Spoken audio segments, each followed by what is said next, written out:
Le texte d'aujourd'hui nous fait bien comprendre qu'il ne faut pas se laisser piéger par le diable. C'est ce que l'apôtre Paul craignait pour les chrétiens de Colosse. Prenons ensemble la lettre aux Colossiens d'où est tiré notre texte et notez au chapitre 2, versets 6 et 7 ce que Paul leur recommande.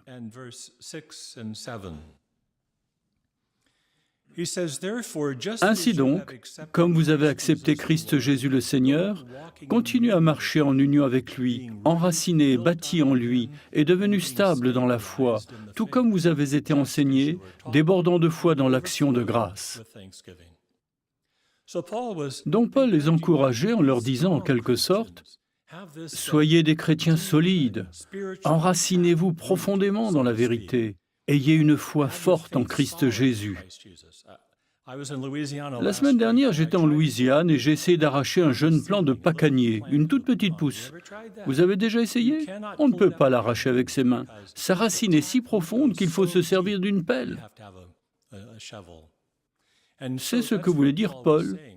Fortifiez votre spiritualité pour qu'elle soit profondément enracinée. Pourquoi a-t-il dit cela?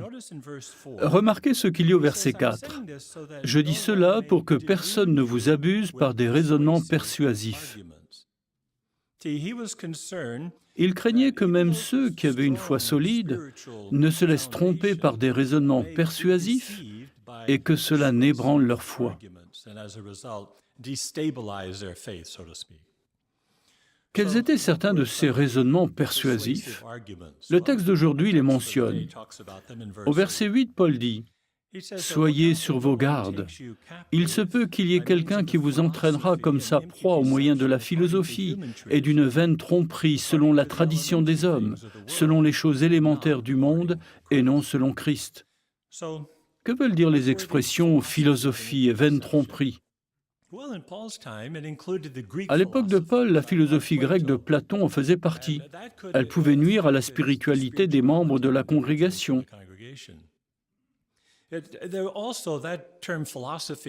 puis le terme philosophie a fini par désigner non seulement la philosophie grecque, mais aussi de très nombreuses écoles de pensée, y compris des courants de pensée religieux.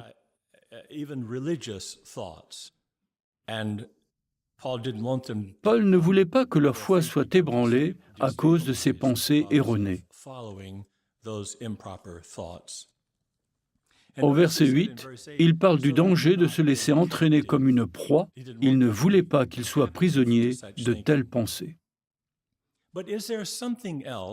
Mais y a-t-il autre chose que les philosophies? Le verset 8 parle également des choses élémentaires du monde. De quoi s'agit-il?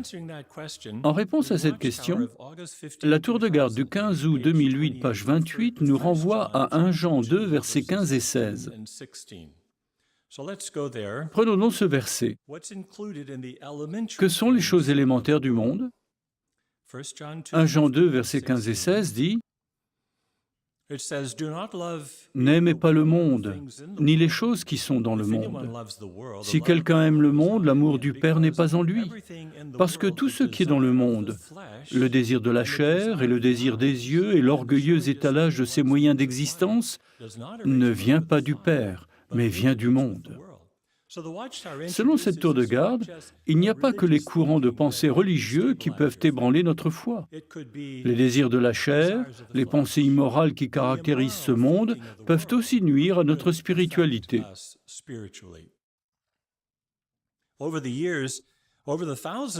Depuis des années, depuis des milliers d'années, Satan façonne habilement notre environnement pour nous prendre au piège. Et ses méthodes sont efficaces. En fait, il se sert de nos situations pour agir sur nos mauvais penchants.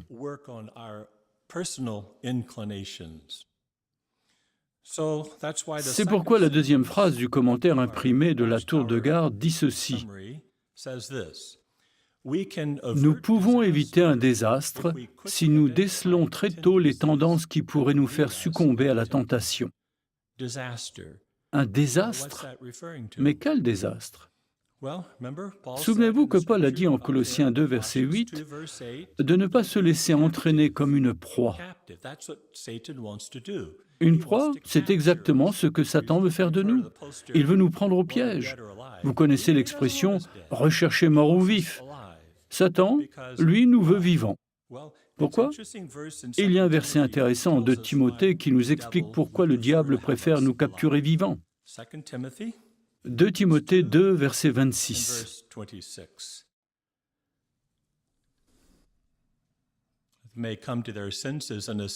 Et qu'ils reviennent à la raison hors du piège du diable, puisqu'ils ont été pris vivants par lui pour la volonté de celui-là. Quand on est mort, on ne peut pas faire la volonté de Satan. Il veut donc nous capturer vivants et nous faire prisonniers pour faire sa volonté.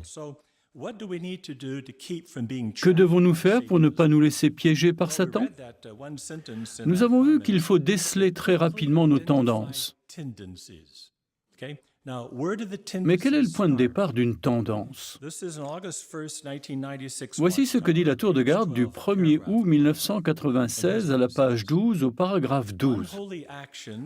Des actions contraires à la sainteté ne sont pas simplement spontanées ou sans fondement préalable. Elles sont la conséquence de pensées avilissantes tapies dans le cœur. C'est ce qui est arrivé à Judas Iscariote. Cet homme était bien enraciné dans la vérité. Apparemment, quand Jésus a nommé Judas apôtre, il ne savait pas que ce serait lui qui le trahirait. Au cours de l'an 32 de notre ère, Jésus a dit à ses apôtres, « L'un de vous est un calomniateur. » Il semble qu'à ce moment-là, il avait déjà compris que c'était Judas. Jésus était parfait et certainement qu'en voyant le comportement de Judas, il l'avait discerné rapidement. Les Écritures expliquent que comme les pensées de Judas se sont traduites en actes, Satan est entré dans lui. En d'autres termes, il allait maintenant faire la volonté de Satan. Mais avant que tout cela n'arrive, de mauvaises pensées ont dû s'infiltrer dans l'esprit de Judas. Quelles pensées? Ça pouvait être de la méchanceté, de l'avidité, de l'orgueil, de l'hypocrisie, le désir de comploter. Judas avait de mauvaises tendances qui allaient finir par offenser Jéhovah. Seulement, il ne les a pas déracinées, il n'y a pas remédié. Et voyez ce qui lui est arrivé. Et nous? Qu'avons-nous dans notre cœur? Nous sommes peut-être tous des personnes spirituellement bien enracinées. Nous sommes dans la vérité depuis longtemps ou au Bethel depuis des années. Ou alors, nous sommes jeunes et en ce moment, nous servons pleinement Jéhovah. Cependant, nous avons tous à lutter contre de mauvaises pensées. Par exemple, quelque chose pourrait commencer à se tramer dans notre cœur et dans notre esprit. Nous sommes peut-être en train de penser à notre prochain verre d'alcool, ou bien nous nourrissons dans notre cœur des pensées malveillantes envers quelqu'un. Nous sommes peut-être en train d'échafauder un plan pour regarder de la pornographie, ou nous avons une attirance malsaine pour une personne de l'autre sexe. Si c'est le cas, que pouvons-nous faire? En Isaïe 30, verset 21, nous lisons qu'il faut écouter la voix de Jéhovah derrière nous, qui nous dit « Voici le chemin. Ne laissez pas Satan vous influencer. Écoutez Jéhovah. » Jéhovah nous a donné tellement de choses qui peuvent nous aider à combattre les mauvaises pensées enfouies dans notre cœur. Il nous guide par sa parole, la Bible. Pensez à tous les versets que nous pouvons utiliser pour lutter contre nos penchants, quels qu'ils soient. Il nous donne son Esprit Saint. Jésus se fait l'écho de la voix de Jéhovah. Il le fait en dirigeant la congrégation par l'intermédiaire de l'esclave fidèle et avisé. Si nous n'arrivons pas à chasser une mauvaise tendance, recherchons de l'aide avant que Satan ne nous capture pour faire sa volonté.